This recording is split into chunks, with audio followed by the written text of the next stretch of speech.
Hello, a very good morning, students. It's me Ajay, and you are watching Ajay tutorial. Students, first of all, I want to say thanks to all those students, those who have subscribed to my channel, and they are continuously watching my videos, and means they are getting benefit from the videos. And also at the same time, I request all other students, those who have not yet subscribed to the channel, please subscribe my channel. And at the same time, when you will subscribe the channel, at the same time you just press the bell icon also, and in that notification column, just tick to all. Okay, and after when you will tick to all, then you will get all notifications. Whenever I'll upload new video, you will get notification of that. Okay, so thanks once again. Thank you for watching Ajay tutorial and your trust on me. So today we are going to talk about a very important topic again, that is about preparation and properties of potassium dichromate.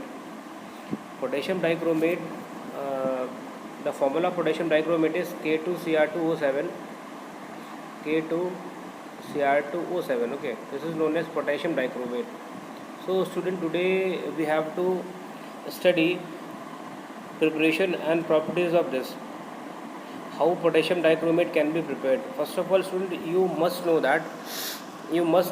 the difference between chromate and dichromate. Okay, student, for preparing potassium dichromate, you need ore which is known as iron chromate. You need iron chromate ore, and the formula of iron chromate is, you can see in your NCERT book also, that is FeCr2O4. Okay, this is ore, means for preparing potassium dichromate, first of all you need a ore, that is iron chromate ore,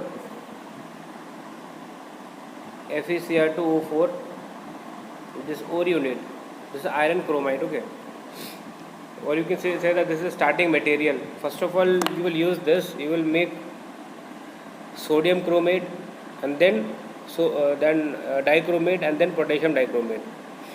So preparation of potassium dichromate includes three main reactions. Okay, and we'll talk about them one by one. A very important questions, means once a question of 3 marks on this topic was asked. Okay, I think in 2018 in board examination. So it's a very important topic. You will get, definitely will get a question of 3 marks from this topic. So student, first of all, you have, the first reaction is, you have to take iron chromate, which is FeCr2O4, and FeCr2O4 iron chromate, it reacts with sodium carbonate, Na2CO3, this is sodium carbonate, and also a molecule of oxygen. When these will react, they will give you sodium chromate, and the formula is Na2CrO4. Na2CrO4, this is sodium chromate. Okay, and two molecules of Fe2O3, and also you will get CO2, because carbonate is there. Okay, so whenever carbonate is there, means you will get CO2. Now balance the reaction. Put 4 here, 8 molecule of sodium carbonate, 7 molecules of oxygen, 8 molecules of sodium chromate, and this is balance. Okay, balance you can do after, but the main thing is that in first step, in first reaction, this is iron chromate. Remember this is iron chromate. Okay, this is, I am writing here, this is iron chromate. Okay, and this one is a very important, this is known as, this is sodium chromate. Okay, this sodium chromate. Okay, and students, in next step, or you can say this is your A compound. एक बार question जो exam में आया था वो इसी तरीके से आया था कि आयरन क्रोमाइड की रिएक्शन जब सोडियम कार्बोनेट से होती है तो सब्सटेंस ए बनता है और इसका जो कलर होगा स्टूडेंट्स वो रहेगा येलो। ठीक है, ये ध्यान रखिएगा, बहुत इंपॉर्टेंट है, येलो कलर।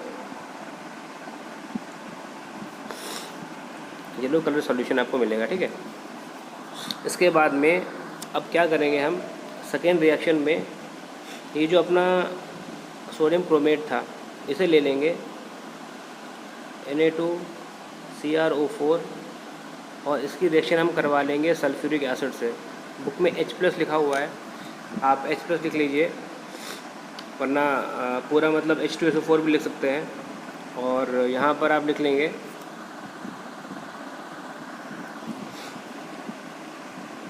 Na2Cr2O7, साथ में यहाँ पर H2O रहेगा और Na+ भी रहेगा और साथ में Na+। ठीक है, इसको जब बैलेंस कर लेंगे तो बैलेंस के लिए यहाँ पे 2 लगा लीजिए, बैलेंस आप कर लीजिएगा इसको। और यहाँ पर हाइड्रोजन आयन में भी यहाँ पे 2 रहेगा और यहाँ पर भी आप 2 लगा दीजिए, बैलेंस कर लेंगे रिएक्शन को। ठीक है, अब इसमें इम्पॉर्टेंट बात ये है कि ये जो सब्सटेंस है यहाँ पर ये जो बना हुआ है ये आपका B हो गया। ठीक है, दिस इज योर B, ये आपका A था जो पहले बना हुआ था। तो ये पूछेगा आपसे इस तरीके से कि B सब्सटेंस होगा, इसका कलर क्या होगा, this is of orange colour. ठीक है, ऑरेंज कलर का है ये ध्यान रखेंगे इस चीज़ का। ठीक है, इसके बाद में लेकिन हमें तो पोटेशियम डाइक्रोमेट बनाना था, ये बन क्या गया, ये तो बन गया सोडियम डाइक्रोमेट। तो एक काम करेंगे, थर्ड रिएक्शन ध्यान रखेंगे, इसमें Na2Cr2O7 इसकी रिएक्शन हम लोग करवा लेंगे विद KCl, पोटेशियम क्लोराइड से रिएक्शन कर लेंगे। तो यहाँ पर ये जो पोटेशियम है इसको डिस्प्लेस कर देगा और यहाँ पर बन जाएगा K2Cr2O7, K2Cr2O7, मतलब ये हमें मिल जाएगा पोटेशियम डाइक्रोमेट और साथ में molecule of sodium chloride also NaCl। ठीक है, इसको रिएक्शन को फिर बैलेंस कर लेंगे आप। यहाँ पे NaCl में आप 2 लगा लीजिए और KCl में 2 लगा दीजिए, रिएक्शन आपकी बैलेंस हो जाएगी इस तरीके से। ठीक है, तो हमने देखा यहाँ पे 3 स्टेप्स है। तो और ये आपका कंपाउंड कौन सा हो गया, C, this is compound number C। ठीक है स्टूडेंट्स, तो ये ध्यान रखिए चीज़ का। तो इसमें स्टूडेंट्स हमने कितने रिएक्शन पढ़नी, 3 रिएक्शन पढ़ी हैं। ठीक है, फर्स्ट में आप याद करते रहिए इसको, पहली रिएक्शन में हमने आयरन क्रोमाइड लिया, इसकी रिएक्शन कराई सोडियम कार्बोनेट के साथ में, हमें सोडियम क्रोमेट मिला। ठीक है, और ये अपना A सब्सटेंस था, किस कलर का था, येलो कलर का था। तो इसकी रिएक्शन हमने कराई किससे, विद सल्फ्यूरिक एसिड पे। H+ का मतलब कोई एसिड ले आए हमने यहाँ पर।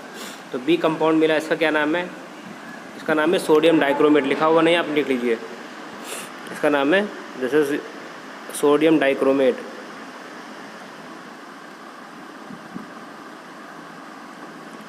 ठीक है, इसके बाद में थर्ड स्टेप में हम सोडियम डाइक्रोमेट की रिएक्शन, ये B कंपाउंड जो हमें ऊपर मिला था, ठीक है, ये B कंपाउंड है, इसकी रिएक्शन कराएंगे विद KCl और फाइनली मुझे क्या मिल जाएगा, C जो मुझे बनाना था, this is potassium dichromate, this is potassium dichromate,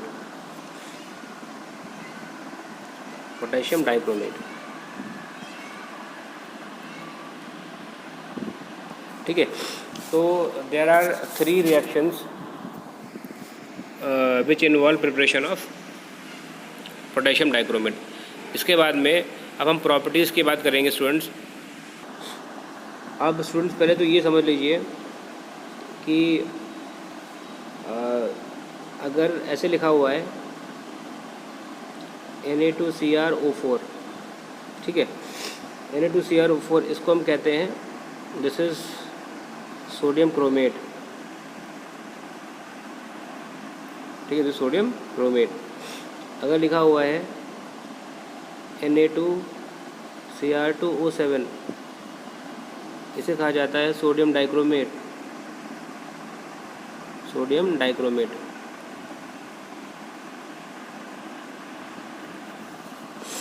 ठीक है, और लिखा हुआ है K2Cr2O7 इसे कहते हैं पोटेशियम डाइक्रोमेट, शॉर्ट में लिख दे रहा हूँ पोटेशियम डाइक्रोमेट। ठीक है, तो डिफरेंस को समझ लीजिए ज़रा। अब इसमें वाले में, फर्स्ट वाले में इसमें अगर आप आओ, आप देखोगे इसमें कितने सोडियम है, इसमें 2 सोडियम है, ठीक है। अगर ये आयनाइज होता है, अगर इसके जो दोनों सोडियम अगर वो आयनाइज हो जाते हैं, चले जाते हैं, तो ये क्या बन जाएगा, तो ये बन जाएगा twice of Na plus CrO4, ऊपर कितना चार्ज आएगा, 2 माइनस का, ठीक है। ये चार्ज आएगा 2 माइनस का, क्योंकि 2 सोडियम चले गए हैं। तो इसका क्या नाम था, इसका नाम था सोडियम क्रोमेट। और ये जो आयन बनेगा इसे हम कहेंगे क्रोमेट आयन, ध्यान रखो इसको, ठीक है। This is chromate ion, CHROMAT, chromate ion, ठीक है।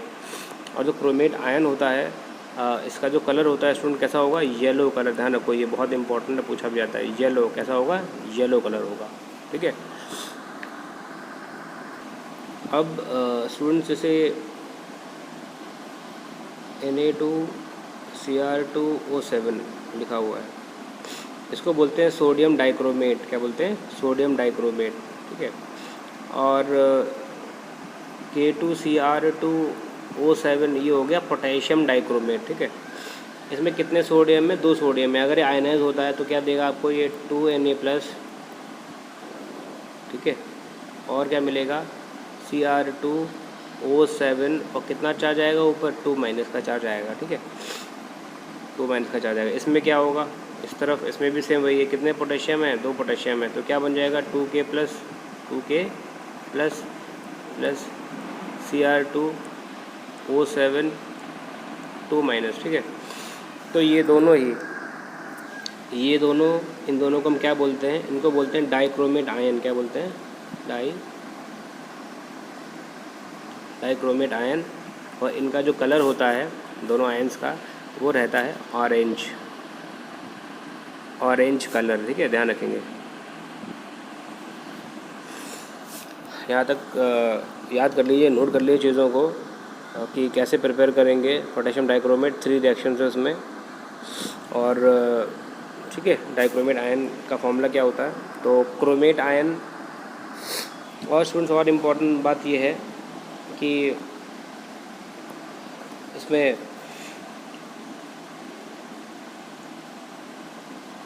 ये तो हो गया क्रोमेट आयन, ठीक है। और ये इधर पे Cr2O7 2 माइनस, ये हो गया डाइक्रोमेट आयन, ठीक है। तो इसको मैं ऐसे लिख ले रहा हूँ, this is chromate ion, this is dichromate ion, okay. And और इसके बाद जो इम्पोर्टेंट बात ये है कि इसका अगर ऑक्सीडेशन नंबर पता करेंगे दोनों का, चलिए पहले तो इसका जो कलर होगा क्या होगा, इसका जो कलर रहेगा वो येलो, याद रखो, ठीक है, क्रोमेट में। और डाइक्रोमेट में कौन सा कलर रहेगा, ऑरेंज, ये ध्यान रखो, जो याद करने वाली चीज़ें हैं। उसके बाद में अगर ऑक्सीडेशन नंबर निकालते हैं, जैसे लिखा हुआ है CrO4 2 माइनस। कई लोगों को ऑक्सीडेशन नंबर निकालना आता नहीं है, मैं बता रहा हूँ अभी। तो यहाँ पे पता करोगे तो Cr का मुझे, Cr मीन्स क्रोमियम है, ठीक है, प्लस 4 इंटू क्या कर लेंगे, -2 कर लेंगे, क्योंकि ऑक्सीजन का जो ऑक्सीडेशन नंबर होता है वो -2 होता है जनरली। और इक्वल टू कितना चार्ज लगा हुआ है ऊपर, 2 माइनस, तो यहाँ पे आएगा -2, this is -2, okay. Then Cr -4 2 कितना हो गया यहाँ पर, ये तो हो गया 8, माइनस का 8 आ जाएगा, यहाँ पर प्लस था बीच में, -8 हो जाएगा, इक्वल टू माइनस का 2 है। और जब इसका ऑक्सीडेशन नंबर निकालेंगे क्रोमियम का, तो ये आ जाएगा, ये 8 वहाँ जाएगा, प्लस का हो जाएगा, तो आएगा 6, कितना आएगा, प्लस का 6 आ जाएगा, ठीक है। इसी तरीके से जब Cr2O7 2 माइनस डाइक्रोमेट आयन में भी जब हम ऑक्सीडेशन नंबर पता करेंगे, तो ये हो जाएगा, देखो 7 इंटू क्या होगा, -2, इक्वल टू क्या है, माइनस का 2, 2 है यहाँ पर, ठीक है। तो हो जाएगा ट्वाइस ऑफ क्रोमियम, और प्लस 7 2 14, माइनस का 14, इक्वल टू माइनस का 2, ट्वाइस ऑफ Cr, ये होगा माइनस का हो जाएगा, प्लस माइनस माइनस हो जाएगा, ये वहाँ जाएगा तो प्लस का 14 हो जाएगा, ठीक है। इसके बाद में ये कितना बचेगा, 12 बचेगा यहाँ पर, तो 2 Cr इज इक्वल टू कितना बचेगा 12, और Cr का जो ऑक्सीडेशन नंबर आएगा वो कितना हो जाएगा 12/2, कितना होगा +6। इसका मतलब ये हुआ कि क्रोमेट में और डाइक्रोमेट में दोनों आयंस में ही ऑक्सीडेशन नंबर क्रोमियम का कितना रहता है +6 रहता है, ठीक है ना। तो इस बात को आप नोट कर लें, इम्पॉर्टेंट बात है। ऑक्सीडेशन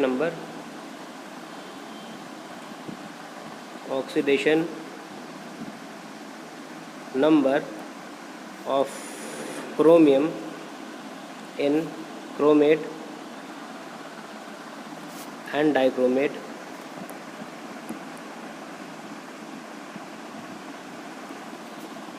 इज सेम रहता है।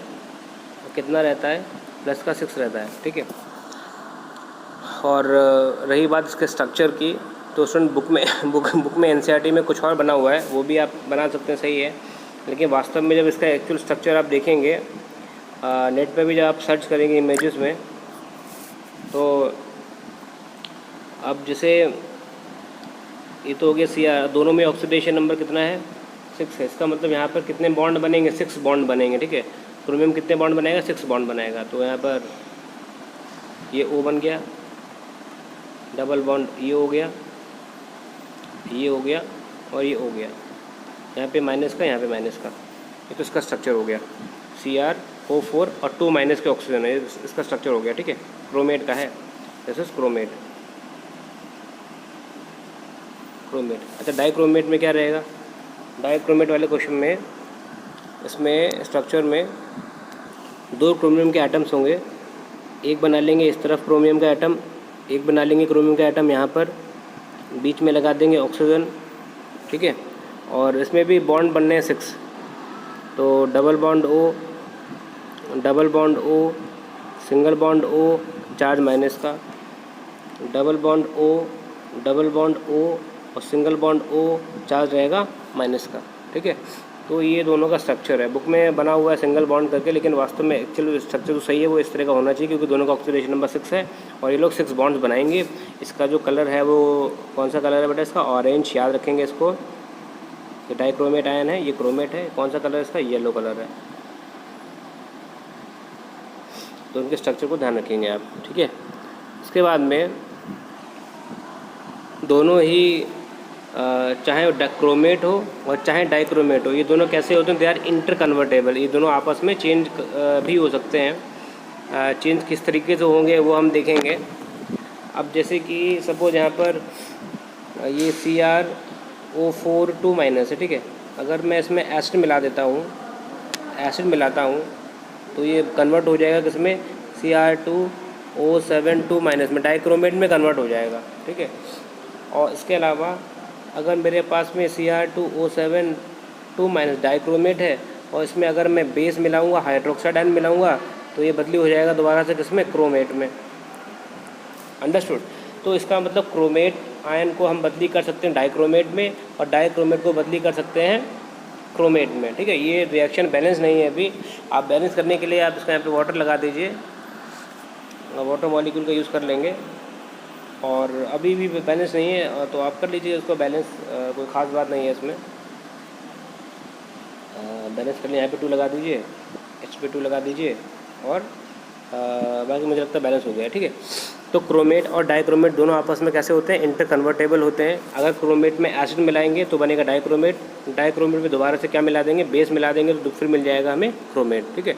मतलब ये जो कलर यहाँ पे येलो था, कैसा कलर था, वाई मीन्स येलो, ये हो जाएगा ऑरेंज, और ऑरेंज में अगर हम बेस मिला देंगे तो ये दोबारा से कैसा हो जाएगा, ये दोबारा से येलो कलर में कन्वर्ट हो जाएगा। इसका मतलब ये दोनों आपस में इंटर कन्वर्टेबल होते हैं, ठीक है स्टूडेंट्स। उसके बाद में एक और बहुत ही इंपॉर्टेंट पॉइंट है, बहुत ही इंपॉर्टेंट, जो आपको पता होना चाहिए कि K2Cr2O7 चाहे पोटेशियम डाइक्रोमेट हो और चाहे तो सोडियम डाइक्रोमेट हो, ये दोनों ही क्या होते हैं, they are strong oxidising agent, they are, बहुत इंपॉर्टेंट, नोट कर लीजिए आप इसको, they are strong oxidising agents. क्या होते हैं ये, स्ट्रॉन्ग ऑक्सीडाइजिंग एजेंट्स होते हैं। और जो स्ट्रॉन्ग ऑक्सीडाइजिंग एजेंट्स होते हैं वो आसानी से क्या हो जाएंगे, रिड्यूस हो जाते हैं, ठीक है ना। It means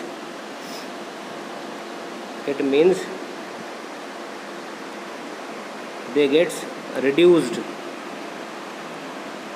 easily. ठीक है ना, ये स्ट्रॉन्ग ऑक्सीडाइजिंग एजेंट है, खुद होंगे रिड्यूस और किसी दूसरे को क्या कर देंगे, ऑक्सीडाइज कर देंगे। ठीक है स्टूडेंट्स, अब जैसे यहाँ पे एक एग्जांपल ले लेते हैं। हमारे पास में एक रिएक्शन होने जा रही है Cr2O7 2- के बीच में और Fe2+ के बीच में। ठीक है, ये कौन सा एजेंट है, ऑक्सीडाइजिंग एजेंट है। खुद क्या होगा, खुद होगा रिड्यूस और इसे क्या कर देगा, ऑक्सीडाइज, मतलब Fe इलेक्ट्रॉन लूज़ करेगा। What is oxidation, loss of electron. तो डाइक्रोमेट आयन Fe2+ को मजबूर करेगा इलेक्ट्रॉन लूज़ करने के लिए और ये क्या बना लेगा, ये बना लेगा Fe3+। ठीक है, और ये खुद किस में कन्वर्ट हो जाएगा, ये खुद कन्वर्ट हो जाएगा Cr3+ में, क्रोमियम 3+ आयन में। मतलब इसका ऑक्सीडेशन नंबर यहाँ पे कितना था, +6 था। आप निकालोगे तो ऑक्सीडेशन नंबर मालूम पड़ जाएगा आपको।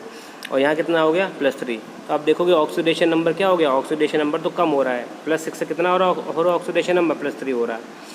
तो ये रिडक्शन है, दिस इज रिडक्शन। ठीक है, ये रिएक्शन बैलेंस नहीं है, रिएक्शन बैलेंस करना आपको आना चाहिए और ये क्लास 11th में मैं समझा चुका हूँ। और फिर भी अगर आपको रिएक्शन बैलेंस करना नहीं आता तो आप मुझे बताइए, मैं एक कमेंट करिए, मैं दोबारा से बता दूँगा आपको। तो ये कुछ इंपॉर्टेंट बातें हैं। और इसी तरीके से अगर कभी आपको लिखा मिल जाए Cr2O7 2-O7 2- और यहाँ पे लिखा होता है सपोज I-, ठीक है, तो ये खुद हमेशा किस में कन्वर्ट होगा, ध्यान कर लीजिए, याद कर लीजिए इसको, Cr3+ में, और I- को बदली कर देगा किस में, ये बदली कर देगा इसको I2 में, आयोडीन को। ठीक है, तो खुद होगा हमेशा क्या, रिड्यूस, और दूसरे को कर देगा ऑक्सीडाइज। अब इसमें कितना ऑक्सीडेशन नंबर है I का, -1, यहाँ कितना हो गया, 0 ऑक्सीडेशन नंबर है आयोडीन का। ठीक है, तो ऑक्सीडेशन नंबर क्या हो गया, बढ़ गया, -1 से 0 हो गया, मतलब ये ऑक्सीडाइज हो गया, ये रिड्यूस हो गया है। ठीक है, तो पोटेशियम डाइक्रोमेट, सोडियम डाइक्रोमेट, ये दोनों ही स्ट्रॉन्ग ऑक्सीडाइजिंग एजेंट होते हैं, खुद रिड्यूस होते हैं लेकिन दूसरे को ऑक्सीडाइज कर देते हैं। तो स्टूडेंट्स, ये बहुत इंपॉर्टेंट टॉपिक है, पढ़ लीजिए इसको। और इसके अलावा नेक्स्ट वीडियो में मैं आपको बताऊंगा कि पोटेशियम पर मैंगनेट कैसे बनाया जाता है, कैसे प्रिपेयर होगा, उसकी प्रॉपर्टी क्या है, इस सब की बात करेंगे। Thanks for watching Ajay tutorial.